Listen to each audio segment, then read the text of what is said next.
Guru Ravidas mission charitable हस्पताल थानदिया बंगा विखे हस्पताल दा उद्घाटन पीएम आर्मी दे संस्थापक ते आजाद समाज पार्टी दे राष्ट्रीय प्रधान ते MP चंद्रशेखर आजाद ने कीता। चंद्रशेखर आजाद दा हस्पताल दी मैनेजमेंट ने परवां स्वागत कीता। इस उपरंत चंद्रशेखर आजाद ने गुरु ग्रंथ साहिब अगे मत्था टेकिया ते हस्पताल च सुखमनी साहिब दे पाठ दा भोग भी पाया गया। हज़ारां दी गिणती विच पहुंचियां संगतां विच चंद्रशेखर आजाद नूं वेखण लई बहुत उत्साह सी ते खुले पंडाल विच स्टेज लगाई गई। चंद्रशेखर आजाद ने संबोधन करदियां कहा कि गुरु रविदास जी दे नाम ते हस्पताल खोलिया गया होवे ते ओ बंद हो जावे ए समाज लई शर्म दी गल सी। अज NRI वीरां दी टीम दे सहयोग नाल ए हस्पताल मुड़ खोलिया गया है, ए साडे लई शान दी गल है। उन्हां कहा कि पंजाब दी वड्डी आबादी दलितां दी है, सानू इकट्ठे हो के पंजाब दी राज सत्ता अपने हत्थां विच लैनी चाहीदी है तां ही असीं अपने दुखां तकलीफां दा अंत कर सकोगे। हस्पताल विच सहयोग करन वालियां प्रमुख शख्सियतां नूं सन्मानित कीता गया। इस मौके करनैल बद्दण, जोहन बंगा, दीपक पराशर, राज सूद, बलजीत काहमा, महेंद्र सिंह धामी, हरबंस सिंह रल, हितेश माही, वरिंदर हीरा तो इलावा वड्डी गिणती विच धार्मिक, राजनीतिक, समाजिक शख्सियतां मौजूद सन। चेतना चैनल लई प्रदीप राजा दी रिपोर्ट। और इस क्षेत्र के सभी जिम्मेदार साथियों का भी मैं बहुत बहुत धन्यवाद करता हूँ। जितने संत महात्मा गुरु यहाँ पहुंचे उनका भी धन्यवाद करता हूँ। हालांकि मैं किसी कार्यक्रम के इनॉग्रेशन में जाता नहीं हूँ, उसका कारण है समय कम है, और अगर एक जगह आप जाते हैं तो फिर दूसरे साथी कहते हैं वहां गए थे, हमारे यहाँ क्यों नहीं आए। लेकिन यहाँ मामला कुछ और, ये हमारी पहचान इनसे, हमारा सम्मान इनसे, हमारा मान और हमारे हक अधिकार इनसे। और जब इनके नाम पर और रुका हुआ काम कोई आगे बढ़ेगा तो मैं और मेरे जैसे हर एक सिपाही को जाके वहां खड़े होके उसके लिए योगदान देना चाहिए, उनके हाथों को मजबूत करना चाहिए। बात अस्पताल की नहीं है, बात है सोच की। पैसा होना, ताकत होना एक बात है, और उस पैसे का किसी की भलाई के लिए प्रयोग करना दूसरी बात है। आदमी बहुत पढ़ा लिखा हो सकता है, आदमी बहुत पैसे वाला हो सकता है, लेकिन अगर सामाजिक नहीं है तो समाज के किसी काम का नहीं। इस परिवार ने और इनके साथियों ने ये साबित किया कि हम सतगुरु रविदास जी महाराज के किसी भी काम को अधूरा नहीं छोड़ेंगे। जो काम हम लोग ठान लेंगे उसको हम लोग पूरा करके दिखाएंगे। इसके लिए उन्हें इन सबका धन्यवाद। और यहाँ पंजाब में जब आप इस तरह के काम करते हैं तो हमारा दिल भी, चाहे हम दिल्ली में हो, उत्तर प्रदेश में हो, देश के किसी कोने में हो, हमारा भी मान बढ़ता है, हमारी भी हिम्मत बढ़ती है, और हम भी सीख लेके इस काम को और कहीं और आगे बढ़ाने के लिए मन से मेहनत करने का प्रयास करते हैं। हालांकि ये धरती बड़ी पवित्र धरती है। इस धरती पे मुझे ही नहीं, पंजाब को ही नहीं, पूरे देश को मान है। ये शहीद आजम सरदार भगत सिंह जी की धरती है, जिन्होंने अपना और उनके साथियों ने पूरा जीवन देश की आजादी के लिए बलिदान कर दिया। आज मैं और मेरे जैसे लाखों नौजवान उनसे सीख लेके उनके रास्ते पे चलने के लिए और कुर्बानी देने के लिए तैयार हैं, क्योंकि हम अपने देश से प्यार करते हैं। और देश के साथ साथ जो हाशिए पे तबका है, जिन पे जुल्म हो रहा है, जिनके साथ अन्याय हो रहा है, जिनको आज भी रोटी कपड़ा मकान की व्यवस्था सरकारें नहीं करा पा रही है, उनकी आवाज बनने का काम कर रहे हैं। हमारे गुरु और संतों ने तो सालों साल पहले सपने देखे थे कि देश में मानवता का राज आएगा, लेकिन इस देश में मानवता का राज अभी नहीं आ पाया। उस बात पे भी हमें चिंतन करना चाहिए। मैं तो यहाँ से ये भी कहूंगा, क्योंकि आपने मुझे बुलाया है और मैं राजनीतिक काम भी करता हूँ, तो मैं आपसे ये भी कहूंगा कि बाबा साहब अम्बेडकर ने कहा था कि political power is the master की, इट इज द मास्टर की by which you can open each and every door of your progress. यानी कि राजनीतिक सत्ता वो चाबी है जिसके द्वारा आप अपनी सफलता के, आप अपनी परेशानियों के जो भी रास्ते रुके हुए हैं वो सारे रास्ते दरवाजे खोल सकते हैं। ये बात बाबा साहब अम्बेडकर बहुत दिन पहले कह के गए और उन्होंने ये भी कहा कि राजनीति में हिस्सेदारी नहीं करोगे तो उसका सबसे बड़ा दंड ये होगा कि योग्य लोग आपके ऊपर शासन करेंगे। मेरे पंजाब के साथियों, आपको ये भी फैसला लेना है कि ये तो अच्छी बात है कि महाप्रभु के आशीर्वाद से कुछ साथी तैयार हुए, लेकिन ऐसे तो सैकड़ों अस्पताल बनने चाहिए, ऐसे सैकड़ों कॉलेज बनने चाहिए, ऐसे सैकड़ों यूनिवर्सिटी बननी चाहिए जो गरीबों के लिए परमानेंट खुली हो और गरीब उनमें जाके इलाज भी करा सके और पढ़ भी सके और अपनी तरक्की के रास्ते खोल सके और जो सुख सुविधा संविधान ने उनको दी सुख सुविधा का लाभ भी ले सके। आज मैं देश में चारों तरफ जाता हूं और मैं जानता हूं कि आप मुझे देखते हैं, क्योंकि जब मैं आपसे मिलता हूं आपकी आंखों की चमक और आपका प्यार मेरी बहनों का, माओ का, अपने बुजुर्गों का, नौजवान साथियों का प्यार, आशीर्वाद ये एहसास कराता है कि भले ही यहां मैं कम आता हूं लेकिन यहां भी प्यार मुझसे उतना है। मगर मैं आपसे कहना चाहता हूं कि आजादी के 75 साल बाद भी हम लोग उन ऊंचाइयों को प्राप्त नहीं कर सके जिनको हमें करना। आज भी मूछे रखने पे, घोड़ी पे बैठने पे, मटकी छूने पे, इज्जत की जिंदगी जीने पे जुर्म जातीय अत्याचार गरीबों पे होता। हालांकि मैं इसके लिए किसी जाति को दोष नहीं देता, लेकिन मैं उस सोच को दोष देता हूं जो इंसानियत को बांटने का काम करती है, जो ऊंच नीच की बात करती है। पंजाब में तो इस पर फिर भी बहुत पहरेदारी लगी है कि पंजाब ने इस बात को यहाँ बढ़ने नहीं दिया।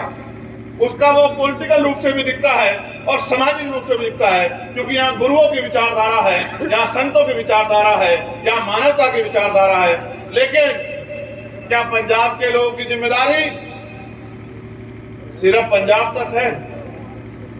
इस बात के बारे में भी आप लोगों को सोचना चाहिए। क्या गुरुओं ने आपको सिर्फ पंजाब की सीमा तक रोक दिया था? जब आपने गुरुओं ने आपको रास्ता दिखा, संदेश दिया, तो ये राष्ट्र की कल्पना भी बहुत बड़ी थी। अब जो बराबर का पड़ोसी मुल्क है तब वो इसका हिस्सा था, तब उससे भी पहले गुरुओं ने आपको ये मानवता की भलाई का रास्ता दिखाया।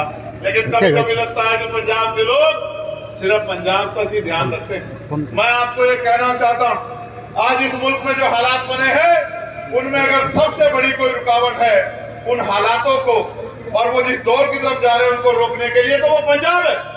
यहाँ की किसानी, यहाँ की नौजवानी और यहाँ के गुरुओं के उपदेश दिल्ली में ब्रिटिश सरकारों के घुटने रोकने का काम कर देती है। उनके मन में जो देश को बांटने की इच्छा है उन इच्छा को कमजोर करने का काम कर देती है। और यहाँ के आंदोलन भी मुझे बड़ी जिम्मेदारी से कहना पड़ेगा कि हमारे किसान नेता यही बहुत नजदीक अपनी जान को बलिदान देने पे तुले। शहीद आजम सरदार भगत सिंह जी के वचनों को आगे बढ़ा रहे हैं, क्योंकि वो जानते हैं कि मांगने से कुछ नहीं मिलेगा, छीनना पड़ेगा, लड़ना पड़ेगा। मैं आपसे भी कहना चाहता हूं, सरकारों पे बड़ी ताकतें होती हैं। जिस काम के लिए इतने दिन इंतजार करना पड़ा, इतने दिन परेशानी उठानी पड़ी, अगर सरकारें हमारी हो तो एक कलम के साइन से इससे बड़े बड़े लाखों लाखों करोड़ रुपए के प्रोजेक्ट बन जाए। इस ओर भी हमें ध्यान देना चाहिए। हमने बड़े बड़े काम सीख लिए लेकिन छोटा सा काम नहीं सीखा, हम बटन दबाना नहीं सीख पाए। ये भी बड़ी चिंता का विषय है। जो काम सबसे आसान है वो काम सबसे मुश्किल हमारे लिए क्यों हो गया है? बाबा साहब ने हमें कहा शिक्षित बनो, संगठित रहो, संघर्ष करो।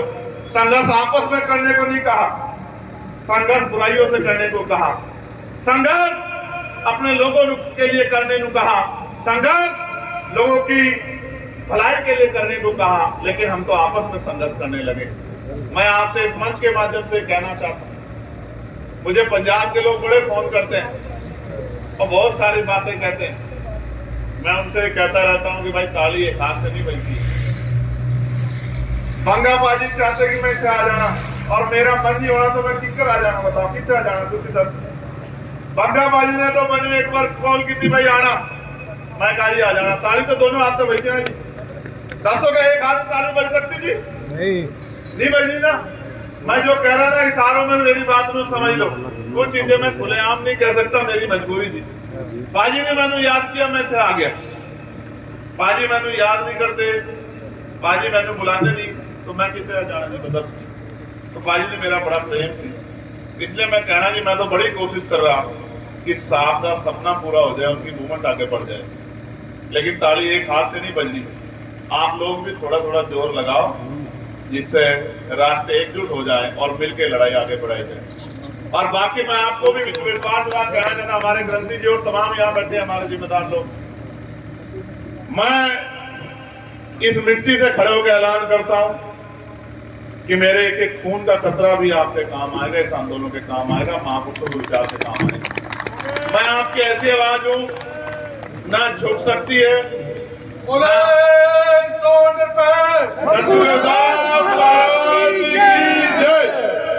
मैं आपकी ऐसी आवाज हूं जो ना झुक सकती है, जो ना बिक सकती है और जो ना रुक सकती है।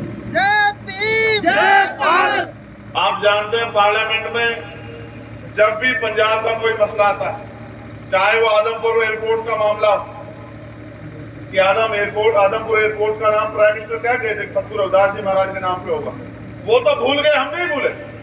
मैंने सवाल पूछा कि आपने वादा किया था प्राइम मिनिस्टर कि ये आदमपुर एयरपोर्ट सतगुरु रविदास जी के नाम पे होगा, क्यों नहीं बना रहे? ऐसा थोड़े क्या विपक्ष में तो सरकार में ट्रेनें जो चलती है, अभी प्रकाश पर्व आ रहा है, जयंती का पर्व आ रहा है, जो ट्रेनें यहां से बेगमपुरा ट्रेन जो चलती है उसमें सफाई नहीं होती। मुझे महाराज जी ने कहा सिरसगढ़ में कि भाई वो जो ट्रेनें जाती है वो इतनी गंदी जाती है, हम लोग जाते हैं, हमारा अब तेरी जिम्मेदारी हमारे मान की रक्षा करना। मैंने कहा महाराज जी आप चिंता मत करो, मैंने शाम तक का समय दसो, मैं शाम तक को चला गया दिल्ली, तो आज ही कुंडे खड़खड़ा देना सरकार। मैं शाम को दिल्ली गया, पार्लियामेंट चल रही थी, मैंने स्पीकर साहब ने कहा मैंने बात रखनी जी, बोले यार अब टाइम नहीं, मैं कहा जी टाइम होना हो तो बात रखनी जी, अब तुम इधर देख लो कि कर करना जी। तो उन्होंने कहा चले 1 मिनट का समय, मैं कहा ठीक है जी। 1 मिनट में मैंने कहा कि इस देश में करोड़ों लोग दुनिया में सतगुरु रविदास जी महाराज को मानने वाले रहते हैं, और उनका जब प्रकाश पर्व आता है, आप हर काम में पैसा लगाते हो, सुविधा देते हो, तो जब हमारा प्रकाश पर्व आता है तो हमारी भी मदद किया करो। जब भगवान वाल्मीकि जी का प्रकाश पर्व आता है उसमें भी उनकी हमारे भाइयों की मदद किया करो। जब गुरु नानक देव जी का प्रकाश पर्व आता है, जब गुरु गोविंद जी का प्रकाश पर्व आता है, तो हमारे गुरुओं के कार्यक्रम को भी आगे बढ़ाया करो। तो फिर मैं मंत्री से मिला, मैं कहा जी इस बार जब ट्रेन जाएगी अगर साफ सफाई में दिक्कत आई तो मंत्री जी देख लेना, फिर मैं इससे झगड़ा कर देना। तो मंत्री जी मैंने दसे झगड़ा की कर रहे हैं यार, तेरी बात हम लोग मान लेने। और अभी जब मैं राजा भाई जी मैंने कल दर्शा थी कि सरकार ने ऑर्डर कर दिए और कर्मचारी ट्रेन सफाई लगा दिए कि इस बार ट्रेन बिल्कुल चंगी जानी, जितना महाराज जी चाहते वैसे हो जाए।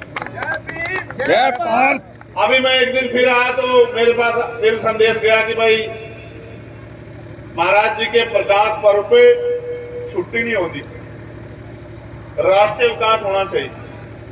मैंने वो मांग भी तत्काल सरकार के सामने रखी, और मेरा विश्वास है कि आप लोगों की शक्ति के सामने सरकार को घुटने टेकने पड़ेंगे, और सतगुरु रविदास जी महाराज का प्रकाश पर राष्ट्रीय अवकाश होगा, पूरे देश में छुट्टी होगी, और हमारे बच्चों को जानने का, समझने का, गुरु घर में जाने का मौका मिलेगा। जो बोले 100 निरपय सतगुरु रविदास महाराज की जय। तो मैं तो कोशिश कर रहा हूँ, मैं आपका छोटा सा पेड़ पौधा हूँ, धीरे धीरे आप लोग जैसा जैसे पानी गिरोगे, खाद लगाओगे, जैसे जैसे रखवाली करोगे, वैसे वैसे बड़ा होना जाना।